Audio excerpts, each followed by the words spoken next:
Hello friends, welcome to Study Stage. तो आज हम लोग गुणनखंड ज्ञात करना सीखेंगे।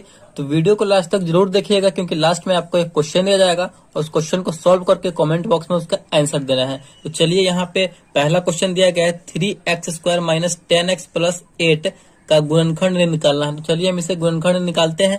पहले क्वेश्चन को लिख लेते हैं। क्वेश्चन है हमारा 3x² माइनस 10x प्लस 8 है। तो इसका गुणनखंड निकालना है। तो हमें सबसे पहले क्या करना होगा, देखिए आप जब भी गुणनखंड निकालेंगे ना, तो सबसे पहले आपको लास्ट वाली संख्या, लास्ट में जो संख्या दिया हुआ रहेगा उससे, और एक्स स्क्वायर को जो गुणांक में संख्या रहेगा फर्स्ट में, उससे गुना करना है। यानी लास्ट वाली संख्या को हमें क्या करना है, तो एक्स स्क्वायर को जो गुना में दिया हुआ जो संख्या, जो भी संख्या रहे, उससे हमें गुना करना है। सबसे पहले आपको यही करना है। तो 8 में हम एक्स स्क्वायर ये है, इसे गुना में क्या लगा हुआ है 3, तो 8 में हम 3 से गुना करेंगे तो हमारा कितना निकल कर आएगा, तो 24 आ जाएगा। अब आपको ऐसी दो संख्या से गुना करना है जिसका गुना करने पर हमारा ये 24 आ जाए, और उसी दोनों संख्या को जोड़ने या घटाने पर हमारा ये बीच वाला आना चाहिए, ये 10 आना चाहिए। बीच वाला हमेशा हमको प्राप्त होना चाहिए। तो देखिए, आपके माइंड में जब आप ऐसे कीजिएगा ना, तो आपके माइंड में अपने आप आ जाएगा।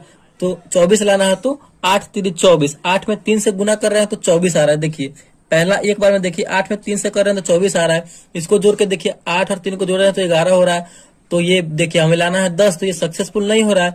अब हम दूसरा संख्या को लेंगे और घटाएंगे भी, तो 8 में से 3 जाएगा तो यहाँ पे बचेगा 5, जो कि ये संभव है नहीं। अब देखिए, अब कोई दूसरा संख्या लीजिए आप।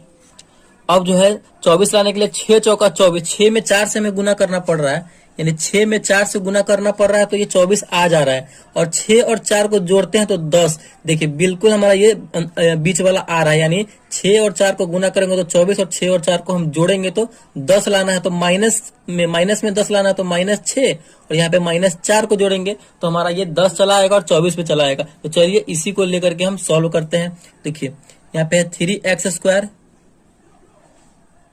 माइनस 6x माइनस 4x, क्योंकि -6 और -4 मिलकर हो जाएगा 10, तो माइनस में लेंगे, प्लस 8 है तो 8। अब जो है एक बार हम इन दोनों को साथ में सॉल्व करेंगे लेकर के, फिर एक बार इन दोनों को साथ में सॉल्व करेंगे लेकर। इन दोनों में से आपको कुछ कॉमन होने वाला दिख रहा है, यानी बाहर निकलने वाला दिख रहा है कि नहीं, तो इसमें से हम 3x बाहर निकाल लेंगे। तो यहाँ पे क्या बचेगा, सिर्फ x बचेगा, क्योंकि 3x में x से गुना होगा तो 3x² हो जाएगा। माइनस 6x में से कॉमन हो गया 3x, तो यहाँ पे कितना बचेगा, सिर्फ 2 बचेगा, क्योंकि 3x में 2 से गुना होगा तो 3 दूना 6x यहाँ पे कंप्लीट हो जा रहा है। अब देखिए बिल्कुल जब एक कोष्ट में जो संख्या आप लिखे होंगे रहेंगे, वही संख्या बिल्कुल हम इधर भी लिख देंगे।